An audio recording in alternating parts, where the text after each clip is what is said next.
Hi, Stonebrook. Welcome to 40 Days of Faith, week 4 in 40 days, and our theme this time is family focused. And in this 40 days, what we're doing is we're celebrating God's faithfulness to this band of brothers that we've had here in Ames for 40 years. And so in the 40 days, we're discussing a different theme every week. And these themes are taken from Stonebrook's pillars. And these pillars help describe what a disciple in Jesus looks like. It puts some handles on what it means to follow Jesus. And this week's theme, as I said, is family focused. And this is applicable whether you're single or whether you're married. Because I think one of God's great desires for us is that we have joy and harmony and peace in our closest relationships. Usually in our home, that will be with our spouse, our children, or our roommates. And our households, again, whether we're single or married, have the potential to be places of great joy and harmony and peace and a real honor to God, but they also have the potential to be places of great pain. And God will test our character, and He'll test our love and our resolve in our households as much as in any other place, often in our lives. So it doesn't mean that life in our homes will always go smoothly. One friend of mine is a pastor in a Great Commission church up in Minneapolis, Charlie Meyer. Charlie and his wife, Rox, were part of Stonebrook many years ago, friends of mine, and they moved up to Minneapolis in the mid-'80s to help start the church up there, a Great Commission church. And Charlie said this about households. He said, God has designed the home to be one of the best places to learn essential life lessons. For example, do you ever ask yourself, why is my spouse or roommate so difficult to live with? It's so that by God's power you may demonstrate love and acceptance. Or you may ask, why do my kids seem to fight all the time? It's so that you can teach them how to love like Christ and conquer hatred.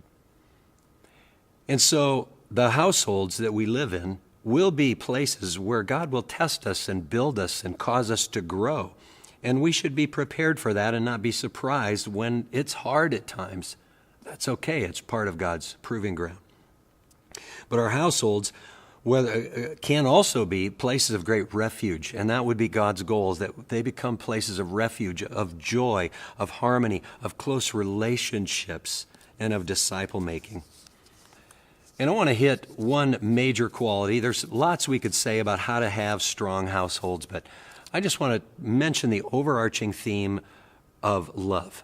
And that covers probably most of what we do in life, and it certainly is the greatest commandment, as Jesus said in Matthew 22. But love would certainly be an overarching theme to have outstanding households. 1 Peter 1, verse 22 says, having purified your souls by your obedience to the truth for a sincere brotherly love, love one another earnestly from a pure heart. Now that verse is packed with truth there. We'll just kind of gloss over it fairly quickly, but he's saying you've purified your own souls by obeying the truth, by responding to the gospel, and it's for a sincere brotherly love now, and you can love one another earnestly from a pure heart. You've been purified, and now he says he commands us to go and love one another earnestly. This is fervent, passionate love for one another, not just barely getting by, but there's something deep and rich here. Now, the obvious question is, well, how do we grow in that kind of love, or what does that kind of love look like in the home? Well, again, there's much we could say about that. Love is many faceted, but I just want to mention 3 facets to that love, of how we can live out and have that kind of love in our homes. The first thing would be that God would call us to die to ourselves. To die to ourselves, to die to our own selfishness, to our own selfish desires, to yield and give up what we want and be willing to defer to others. One friend of mine, he's a pastor, and at a marriage conference, he said, hey, do you want to have a great marriage? He said, then go home and die, and then die again. And we all kind of chuckled. We knew what he meant, but then we realized that's hard. And, I don't want to die. Dying hurts. And, we want resurrection power. We all want power in our marriages and our relationships with others and with our kids, but we don't want to die to get it. But someone once said, well, you can't have resurrection power until you die. And so Colossians 3 says, put to death all your evil desires, mortify them, kill them, slay all the evil desires you have in you. And that's what brings life to us. And we get God's power in us as we yield and give up ourselves by faith and in humility. And out of love, we do that for the sake of others, not because it earns us points in heaven, but because God is honored by that. He himself died for us. Jesus said in John 12, verse 24, he says, unless a grain of wheat falls to the ground and dies, it remains all alone. But if it dies, it bears much fruit. When we die to ourselves, fruit will come out of the fruit of love, and many other godly fruits will come out of our lives if we'll just die. A second aspect of love, a second facet of it, would be to respect and honor your household, to honor your spouse, your children, your roommates. Romans 12:10 says it very well. Paul says, outdo one another in showing honor. I love that. Outdo one another. It kind of reminds me of being competitive. I'm a competitive person. And he just says, you know what? If you're going to outdo someone in something, do it in honor. Show them more respect than they've shown to you. And not just because they've shown you less, but just because it honors God. And it's the right thing to do. And we respect anyone, whether they've offended us, whether it's our young children, anyone. I've never forgotten the example of one man in our church. This family was in our church, still is in our church. They've been here for many years. And I was newly married and was hanging out at their house one day when he and his son were wrestling. His son was 2 or 3 years old, just a little tyke. And as dads and sons do, it gets a little rough. And this got a little too rough for the little boy. And so he said, "Stop, Daddy." And the dad immediately stopped wrestling with him. And I think I just stared with my jaw dropped. And that may not seem like a big deal to you, but to me, as a young man with pretty competitive, you get a little boy, you're wrestling, you want to wrestle as hard as you can and rub his little head in the carpet and have some fun, and you just push in a little too hard, harder than you should with a little boy. But when this little tyke asked Daddy to stop, he respected him, he honored him. And it just hit me. I thought, wow, you're even to honor little kids like that. And so I've never forgotten that simple lesson of what it means to honor one another, regardless of whether we think they're worthy of honor or not. If they've been made in the image of God, you are to honor them. And that will give us great love in our homes. The third aspect of love I want to talk about is forgiveness. You put any two people together, anywhere in the world, and I can assure you one thing at least will happen, and that someone will sin against someone else. And so forgiveness will be needed. We'll say something offensive, we ignore one another, we act selfishly, or maybe even far worse things. And forgiveness will be needed to have peace and joy and harmony in our lives. And if forgiveness is not granted, the relationship will head towards destruction at some point.